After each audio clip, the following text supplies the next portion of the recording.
चलिए देखिए, आज हमारे पास प्रश्न है, सिद्ध करें कि √3 एक अपरिमेय संख्या है। ठीक है, ये प्रश्न है हमारे पास, सिद्ध करना है कि जो √3 है वह एक अपरिमेय संख्या है।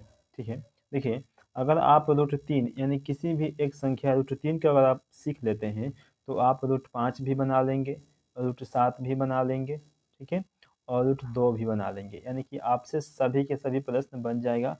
अगर आप केवल √3 का सीखते हैं तो बाकी तीनों का तीनों प्रश्न आप आसानी से बना सकते हैं। ठीक है, बस आपको एक प्रश्न को अच्छे से सीखना है। चलिए हम लोग शुरुआत करते हैं। देखिए हम लोग यहाँ पर हल लिखेंगे और सबसे पहले हम लोग लिखेंगे कि माना की, लिखेंगे माना की। अब हम लोग क्या मानेंगे, देखिए √3 लिखेंगे, √3 क्या कह रहा है कि अपरिमेय हमको सिद्ध करना है।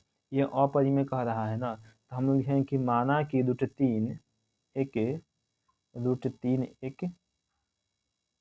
परिमेय संख्या है। √3 एक परिमेय संख्या है। हमने क्या किया, तो इसके उल्टा मान लिया है। ठीक है, ये अपरिमेय है तो हमने इसको परिमेय मान लिया है।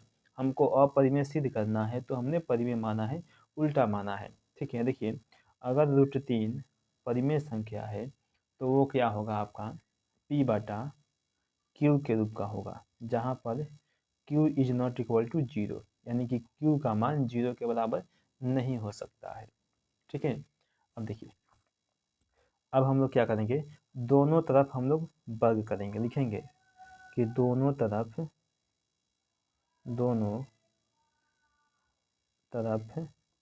वर्ग करने पर ठीक है, हम दोनों तरफ वर्ग करते हैं। अब लोग देखिए इसमें भी वर्ग करेंगे, √3 में स्क्वायर हो गया, और P/Q का भी हम लोग वर्ग करेंगे।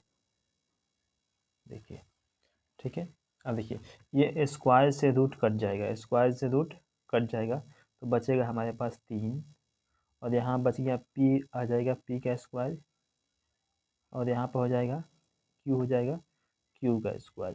ठीक है, P का स्क्वायर बटा Q स्क्वायर। अब देखिए ये हो गया 3 बराबर, इसको हम P लिख सकते हैं, और बटा में इस Q को हम लिख सकते हैं, देखिए Q गुने Q। ठीक है, अब देखिए ये दोनों Q इसके अनुसार ये भाग में है, इधर आएगा तो हो जाएगा गुना में। इसको हम लिख देंगे, देखिए 3Q बराबर P² बटा में Q। समीकरण नंबर हमने 1 मान लिया इसे।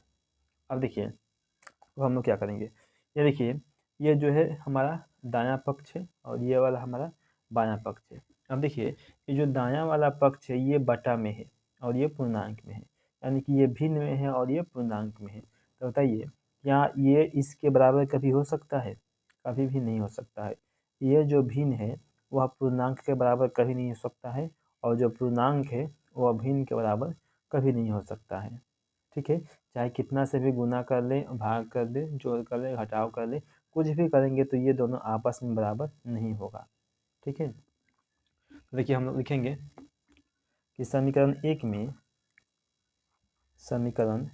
में देखिए दायां पक्ष क्या है, तो ये भिन्न है, दायां पक्ष भिन्न है। ठीक है, तथा बायां पक्ष क्या है, तो पूर्णांक है, बायां पक्ष पूर्णांक है। ठीक है, इसलिए ठीक है, इसलिए इसका बराबर होना संभव नहीं है, बराबर होना संभव नहीं है। ठीक है, देखेंगे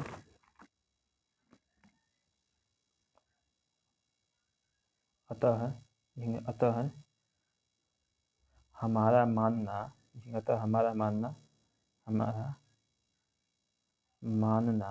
क्या है, तो गलत है। अतः हमारा मानना गलत है, चूँकि देंगे कि √3 एक क्या है, तो एक अपरिमेय संख्या है, अपरिमेय संख्या है।